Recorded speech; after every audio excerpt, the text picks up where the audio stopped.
to the Akedah Project. We invite you to join. One story, many angles. Come learn with us. I've always been deeply troubled by the story of the Akedah.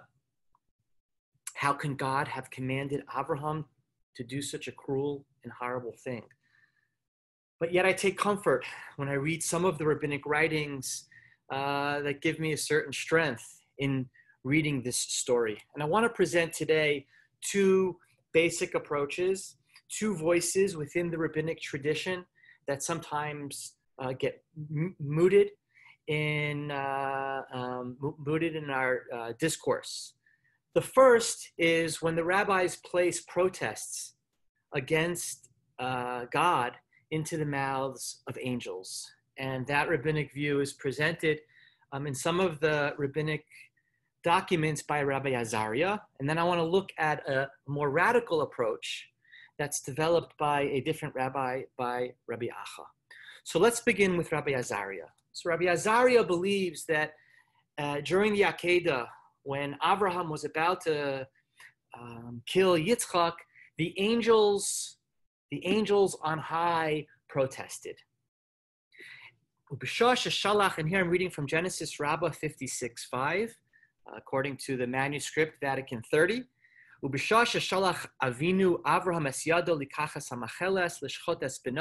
Abraham was about to slaughter his son Isaac, the angels on high cried, and they called out, Hein Elim Tzoaku Chutza. This is a verse from Isaiah chapter 33. In that context of Isaiah, the Assyrians, Ashur was coming down to destroy Yerushalayim. They had already destroyed many cities within Judah, and they were coming to destroy Jerusalem. We know that they were not successful.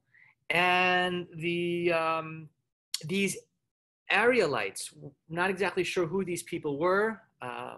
There probably were some group of Jerusalemites who called out bitterly, complaining about how their cities are desolate, their highways are desolate, about how their covenants have been torn up, their covenants with the Egyptians. Many thought the Egyptians would help the Israelites to ward off the Assyrians.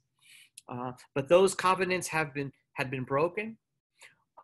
And these Arielites also cry out that times were getting so terrible in Judah that people really weren't nice to other people. People really didn't recognize others. And yet, what Rabbi Azariah does is he claims that this verse, which describes these Arielites or these Jerusalemites calling out, shrieking out in despair over the imminent attack of the Assyrians, this Midrashic Rabbi Azariah places this verse into the mouths of the angels at the Akedah. But now this verse is read differently. Not that, as we have in Isaiah 33, that the Arielites, the Arielam, which now Azariah believes are the angels, they're not calling outside, chutza, but however, chitza. They're calling out that this is chitza. For Abraham to kill his son is chitza, is difficult. It's outrageous. The language here is in Aramaic line, chitzahi biyada mechos yas bre. It is so difficult. This is a horrible thing for Abraham to have to kill his son. The text in Genesis Rabbah then goes on to say that Nashamu Mesilos, not that the highways are desolate, but rather now the angels are pointing this as a question to God. Are the highways desolate? No, the highways are always busy leading up to Abraham's home because Abraham was someone who was so hospitable to others. Hey, fear bris, now the angels are calling out, the covenant has been annulled, but now it's not the covenant, the contract, the agreement that the Israelites had with the Egyptians that is now no longer at play, but rather that God had broken the covenant, God had broken the bris that he promised to Abraham, that Yitzchak will be his descendant and that his descendants will be as numerous as the stars in heaven. And lo chashav enosh, no longer is that people weren't friendly to each other in the streets of Jerusalem, but rather God is not choshev enosh. God, lo amda suchus Avraham, doesn't God recognize the great merit that Avraham deserves? Lo choshev enosh, that God is not choshev. He's not choshev Avraham about how an amazing human being Avraham is. So here we have, amazingly, Azariah reading the cries over the imminent onslaught from the Assyrians as equivalent to the Akedah. God commanding Abraham to kill his son, but now the challenge is against God. But these challenges are relatively, moderate. The challenge against God is not that God is doing something horrible or immoral or unethical. It's rather that Abraham doesn't deserve it, or that God is not being true to his own commitment to the covenant. I should add that in the Psikta Rabbati, which is a little bit of a later text than Genesis Rabbah, this angelic protest is the moment that actually leads God to retract and tell Abraham not to kill his son.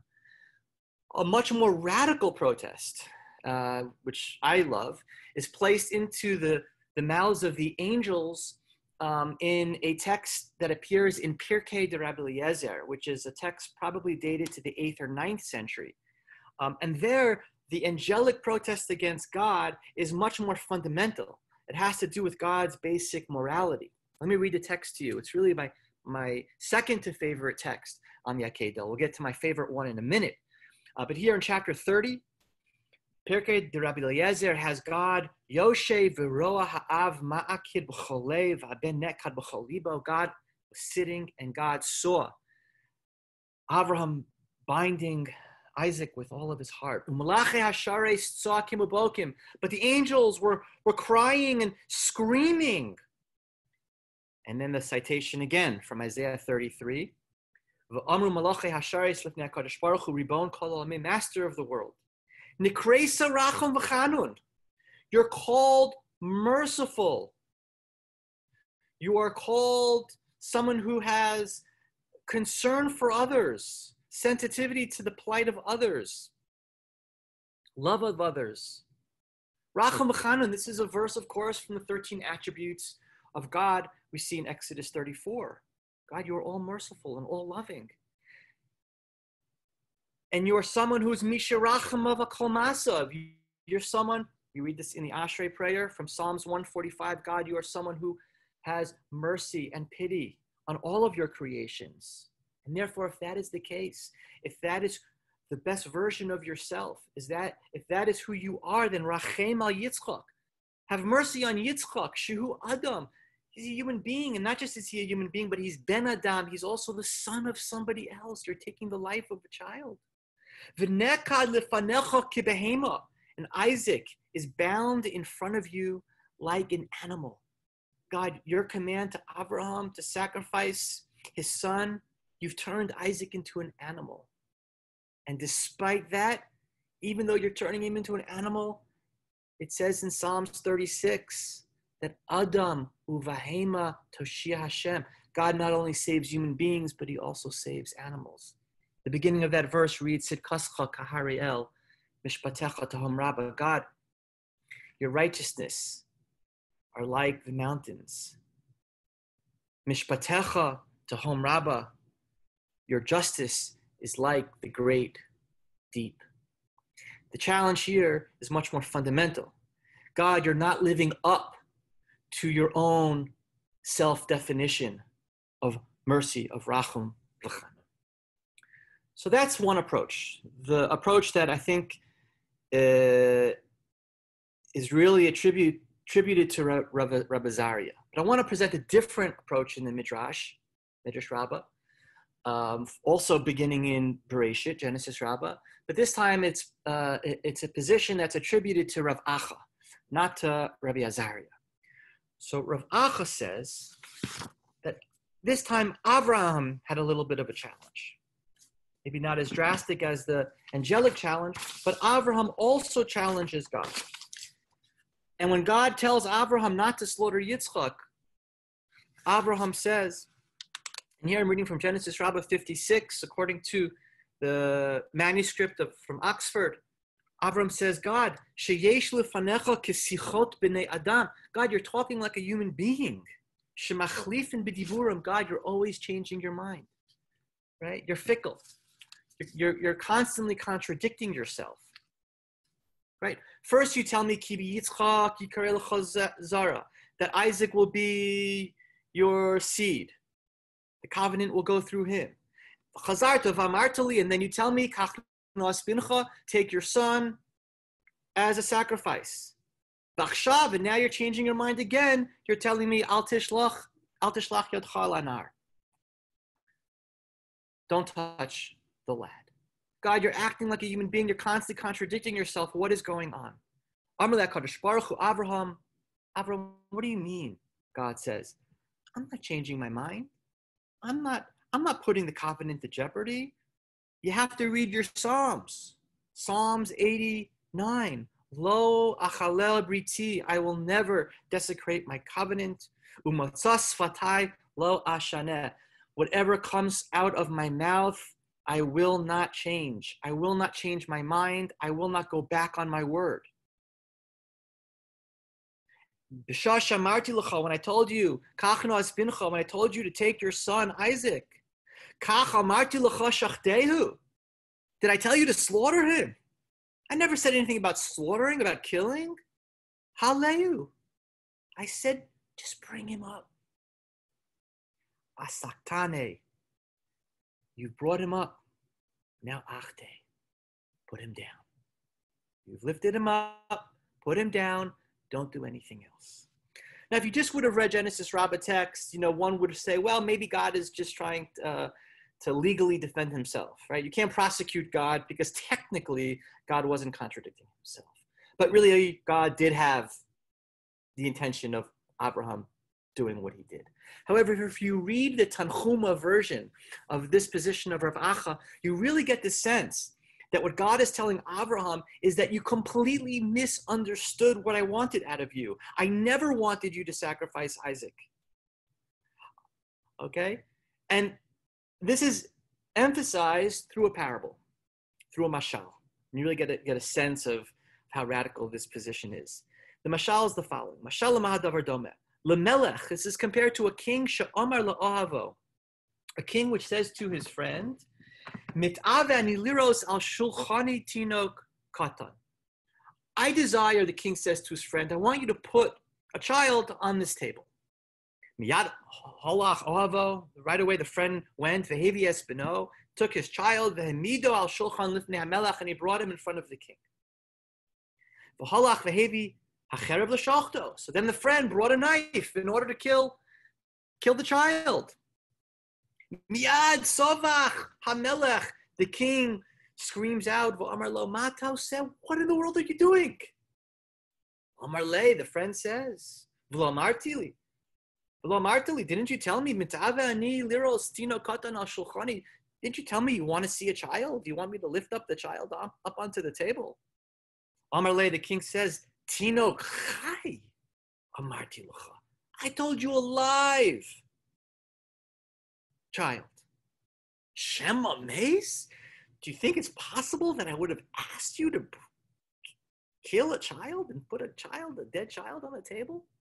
Kach omar le'akadosh baruch hu. So God says to Abraham, take your child, kachas bincha, etc., etc. Omar le'Abraham, but didn't you say, lo amarti li kachna, didn't God you tell me to take Yitzchak and to slaughter Yitzchak? Omar le, so God says, Shema amarti l'cha l'shochto. Did I ever tell you to slaughter Abraham? You have to read your Psalms. If you weren't sure what I meant, whether I meant to just bring him up, to raise him up, or if I meant that you should slaughter him, read Psalms. Lo achalel briti motzai sfatai lo ashaneh. I will not renege on my promises to you. That should have been your hermeneutic. That should have been your interpretive lens to realize and to recognize that I never wanted Yitzchak to be slaughtered. I wanted you to bring Isaac up onto the mountain and then to bring him down intact. Abraham, you misunderstood me. And then the Tanchuma adds another proof text from Jeremiah 19, which is really quite amazing. Kach shanu rabosenu. Thus our rabbis interpret the verse from Jeremiah 19. So Jeremiah 19 is a really important chapter, which Aaron discusses at the end of his book. It's a chapter where God says, I never, ever wanted you to do child sacrifice, right? Sounds like there was a belief amongst the Israelites that God did want child sacrifice. So God says in Jeremiah 19, that's not true. Lo tzivisi, I never commanded child sacrifice. V'lo dibarti, I never spoke about child sacrifice. V'lo also alibi. The text in Jeremiah 19, 5. V'lo also alibi, I never even entertained the possibility that I would want child sacrifice. So the Midrash wants to know why the triple language. Lo tzivisi, v'lo dibarti, v'lo also alibi. The Midrash says, Lo tzivisi, I never commanded child sacrifice. This refers to Yiftach, Jephthah in Judges chapter 11, when he sacrificed his daughter. V'lo dibarti, and I never spoke about child sacrifice. This refers to the king of Moab. The king of Moab Mesha, who kills his son as a sacrifice to God. V'lo also alibi, what does Jeremiah mean when he says for the third time, V'lo also alibi, I never entertained the thought? Lomar la'Avraham sheyishchot beno. Right? God is saying through Jeremiah, I never ever entertained the possibility to tell Abraham, not merely to have Isaac killed, but I never ever entertained the possibility, Lomar la'Avraham. I never thought of the possibility to tell Abraham that he should sacrifice his son. Kach nemar lo achalel brisi. And I think the message of Rav Acha's reading of this text is really quite radical and quite important for our own day. And I think the message here is Abraham misunderstood God. God never ever wanted Abraham to do something so immoral and so unethical. And Abraham should have known that because of the fact that God does not change his mind, that God stands by God's own word. And I would add, if you actually look earlier in that same chapter of Psalms 89, it speaks about tzedek and emes going forth in front of God. It speaks about tzedek and mishpat, righteousness and justice as the base of God's throne above.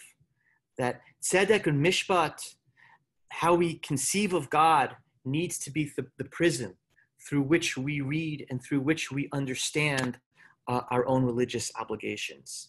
So I would say that not only, and I'll end with this, that not only should our religious life not contradict divine ethics, the ethical conception we have of God, but the ways in which we read texts in all sorts of different contexts. We have to read texts and read the divine command as not only comporting with the divine ethics, but they need to be interpreted, and what they mean need to be understood through the lens of divine ethics. And that is the message of the Akedah. The message of the Akedah, for me at least, is that God must have got the command wrong, that Avraham must have misunderstood the command of God, because it does not comport with who God is, the image of God that we need to have. That is the message of the Akedah. Not that we suppress our ethics in order to reach religious heights, but in order to reach religious heights, we need to interpret our traditions through the moral and ethical lens. If we believe truly that God is fully moral and truly ethical and truly good and righteous, we need to read religious texts through this moral prism.